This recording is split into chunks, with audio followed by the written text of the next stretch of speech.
Well, the University of Pennsylvania has agreed to resolve its Title IX violations to avoid federal penalties and is now apologizing for letting transgender athlete Lia Thomas compete on the women's swim team. Joining us now to talk about all this is Nicole Neily, founder and president of Parents Defending Education. Now, we have a breakdown for you and our audience, obviously at home, of what UPenn must do, but I'm going to mention just a few things here. Adopt definitions for male and female consistent with biological sex, restore stolen records and titles to female athletes. They also have to issue an apology to each impacted swimmer, but the full list is right here on your screen. What do you think here? The University of Pennsylvania has agreed to ban transgender women from women's sports. The big picture here, do you think this is a final blow for transgender athletes on women's teams in college at this point? No, I think this is the first step, but I think there's a lot of ground to cover still. Penn obviously was one of the very high-profile incidents that came up several years ago. So this has been many, many years in the making.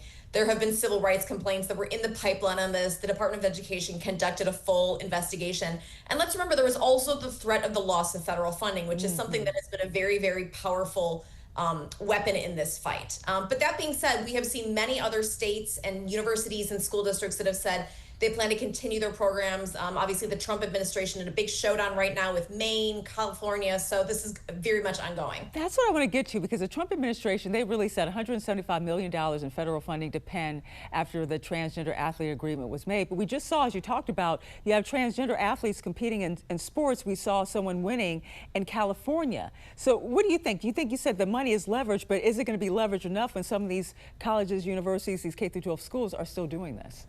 No, and I think that's why the Supreme Court deciding to take up those cases yesterday, announcing that, is a really big deal, because we're going to need to really show that this is where the case law is. And also, I think, what's important is, yes, President Trump signed these executive orders in January on this, but executive orders, as the states of Colorado, Maine, and others have pointed out, executive orders do not carry the force of law. So it really, I think, at this point, moves back to Congress, and it is incumbent on them to try and codify this. Because President Biden's Title IX rules that expanded the definition of sex to include gender identity are enjoined, it now reverts back to what Betsy DeVos's rules from 2020 were, which do have some of these rules. But we really, I think, as fun as it has been to have this whiplash every 4 to 8 years, we don't want to do this anymore. And so it's time to draw a line under this. Our friends at the Defense of Freedom Institute have some model legislation up before the Hill to try and make sure that this doesn't happen anymore. But so what the courts are a big part of this as well. Got you. So you're saying legislation is needed, and then you're watching that Supreme Court decision. Okay. Now let's talk about a nationwide investigation by your organization, Defending Education, that found that multiple examples of public school districts agreeing to union contracts that were full of DEI initiatives. What exactly did you find on this when you went through this?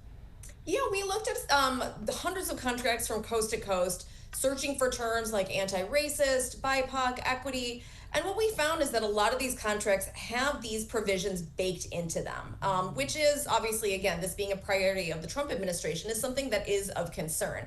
And so these are things like specific professional development for some staff, but not others, based on race. Equity training would lead to more money in teachers' contracts. And then also just statements like in Minneapolis, they say that they have an educator caucus, that the whole purpose of it is to disrupt the district as a white institution. Minorities might be exempt from layoffs. And so really unusual treatment of some groups of people based on immutable characteristics that are, in my mind, questionable, if not illegal. Where is this? So where does this investigation stand? Where does the whole situation stand right now in terms of you moving forward with this? Yeah, we just released it this week. This week is the NEA's actual annual conference, which is in Portland, Oregon. So we thought the timing of it was fun. But we're going to start to flag this for members of Congress as well as for individual state legislators and governors, because they should know that this is taking place in their districts. And it's the kind of thing that they should really start to clean up. Because again, with the Trump administration very intent on pulling funding, if they believe that discrimination has taken place, this is the kind of thing that really shouldn't be there in the first place at all. All right, Nicole Neily, Defending Education, thank you for joining us, and happy 4th. Thank you. Happy 4th.